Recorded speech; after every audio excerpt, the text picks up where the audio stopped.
নমস্কার সুপ্রিয় দর্শক এবং আমার ফলোয়ার্স, আমার সাবস্ক্রাইবার্স, আমার ভিউয়ার্স সবাইকে রা আনন্দিত জয়গুরু এবং খুলুমকা। সো আমি আজকে আবারও একটা নতুন টপিক নিয়ে আপনাদের সামনে হাজির হয়েছিল। সো আজকের যে টপিক, সেই টপিকটি হচ্ছে অত্যন্ত গুরুত্বপূর্ণ আমাদের হিন্দুদের। সো সেই টপিকটি হচ্ছে তুলসী গাছ।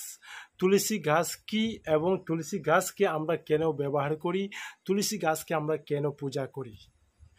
সো প্রথমত তুলসী গাছকে আমরা বিভিন্ন কাজে, বিভিন্ন দেব দেবী পূজাতে আমরা তুলসী গাছকে বা তুলসী পাতাকে ব্যবহার করে থাকি।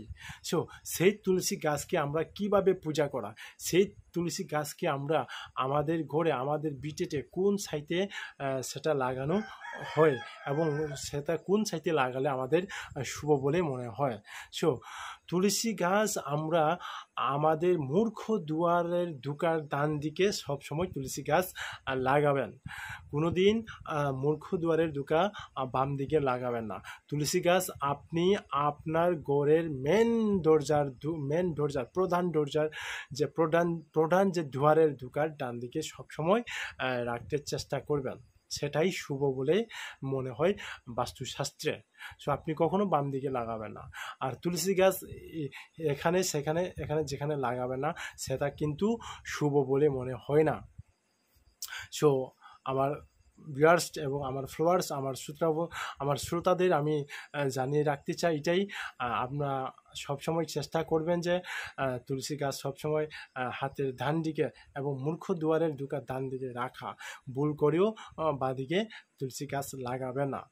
সো সেটা হচ্ছে তুলসী গাছ লাগানোর নিয়ম। এখন তুলসী গাছকে কিভাবে পূজা করা, আপনি তুলসী গাছকে এভাবে পূজা করতে পারো যে জল ঢেলে, স্নান করার পরে তুলসী গাছকে আমরা জল ঢেলে আমরা বা বিকালে ধূপ ধুনা দেখিয়ে পূজা করা। শুধু এভাবেই নয়, তুলসী গাছকে বা তুলসী গাছের যে ঘুড়িতে মাটির ঘুরে আপনি বাতাসা বা চিনি দিয়েই আপনি পূজা করতে পারবেন। কেননা তুলসী গাছে মাতা লক্ষ্মী স্বয়ং বিরাজমান হয়ে থাকে সব সময়। তাই তুলসী গাছকে আমরা চিনি এবং বাতাসা দিয়েই পূজা করতে পারে। সো তুলসী গাছের পূজার নিয়ম গেল বা শেষ। এখন তুলসী পাতা আমরা বিভিন্ন দেবদেবী পূজাতে আমরা ব্যবহার করি, কিন্তু তা কিভাবে আমরা ব্যবহার করা, তুলসী গাছ বা গাছের পাতাকে আমরা কখনো নখ দিয়ে তুলবেন না, সেটা কিন্তু অশুভ বলেই মনে হয়। তুলসী গাছের পাতাকে আমরা সবসময় দুটো হাতে ধরে একটা একটা করে আমাদের ছিঁড়ে নিতে হয় বা ফেরে নিতে হয়। সো তুলসী গাছ কখনো নখ দিয়ে তুলবেন না। এই ভুল আপনি যদি করে থাকো তাহলে আপনি সতর্ক হন। এবং জুতো পরে তুলসী পাতা তোলা নিষেধ। জুতো পরে আপনি কখনো তুলসী পাতা তুলবেন না, সেটা কিন্তু অশুভ বলেই মনে হয়। সো তুলসী পাতা কি বারে তুলতে নেই, তুলসী পাতা সোমবার এবং অমাবস্যা তিথিতে তুলসী পাতা তুলতে নেই। সেটা সেবারে বা সোমবার বা অমাবস্যা তিথিতে যদি আপনি তুলসী পাতা তুলো, সেটাতে মা লক্ষ্মী কিন্তু সন্তুষ্ট হয় না, সেটা শুভ না, সেটা অশুভ। আপনি যে তুলসী পাতা সোমবার বা অমাবস্যা দিনে যে তুলছে, ওই তুলসী পাতা দিয়ে আপনি যাই পূজা করবেন সেটা কিন্তু শুভ বলে মনে হয় না, সেটা কিন্তু অশুভ। তাই বন্ধুরা, আপনারা কখনো তুলসী গাছ সে পূজাগুলা তার নিয়মাবিধি আছে, এই বিধির মতো পূজা করবেন। এবং তুলসী পাতা কখনো জুতো দিয়া ফেলবেন না এবং তুলসী পাতাগুলা কখনো নখ দিয়ে ছিঁড়বেন না। তুলসী পাতা দুটো হাতে ধরে একটা একটা করে ছিঁড়বেন। দেখবেন আপনার সংসারে, আপনার পারিবারিকতে সুখ সমৃদ্ধি ও শান্তি আছে। সো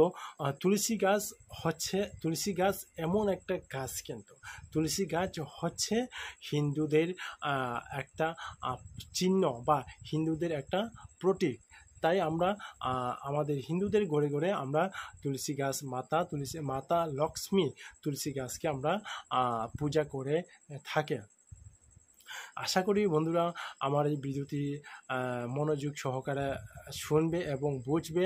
সো তুলসী পাতার কোন সাইডে লাগালে আমাদের শুভ, তুলসী পাতা কীভাবে তোলা, তুলসী গাছকে কীভাবে পূজা করা এবং তুলসী গাছের কতগুলি নিয়মাবলী আমি আপনাদের বলে দিচ্ছি। আপনারা এইভাবে তুলসী গাছকে ব্যবহার করবেন, তুলসী গাছ লাগাবেন, দেখবেন আপনার খুব মঙ্গল হচ্ছে। আপনার পারিবারিক, আপনার সংসার, আপনার গৃহে একটা শুভ লক্ষণ দেখছে বা শুভ লক্ষণ দেখতে পাবে। সো আপনারা যদি এখন থেকে আপনাদের মূর্খ দুয়ারের ঢোকার হাতের বাম দিকে যদি তুলসী গাছ থাকে, তাহলে আপনারা অতি সত্ত্বে সেটা ডান দিকে রিমুভ করিয়ে নেবেন। সো আমার এই ভিডিওটি ধৈর্য সহকারে আপনারা দেখবেন, বুঝবেন এবং আমার এই পেজে, আমার এই চ্যানেলে যদি আপনি নতুন হয়ে থাকো, তাহলে অবশ্যই সর্বপ্রথম সবার আগে নতুন টপিকে নতুন ভিডিও আমি যখন আপলোড দিব তখন পাওয়ার জন্য সাবস্ক্রাইব করবেন এবং বেল আইকনে অল বোতামে প্রেস করে রেখে দিবেন। সো আজকের মতো এখানেই শেষ, দেখা হবে আরও পরবর্তী ভিডিওতে। সবাইকে আমার চ্যানেলের পক্ষ থেকে আন্তরিক অভিনন্দন ও প্রীতীয় শুভেচ্ছা এবং আনন্দিত জয়গুরু। জয় হিন্দ, বন্দে মাতরম, নমস্কার।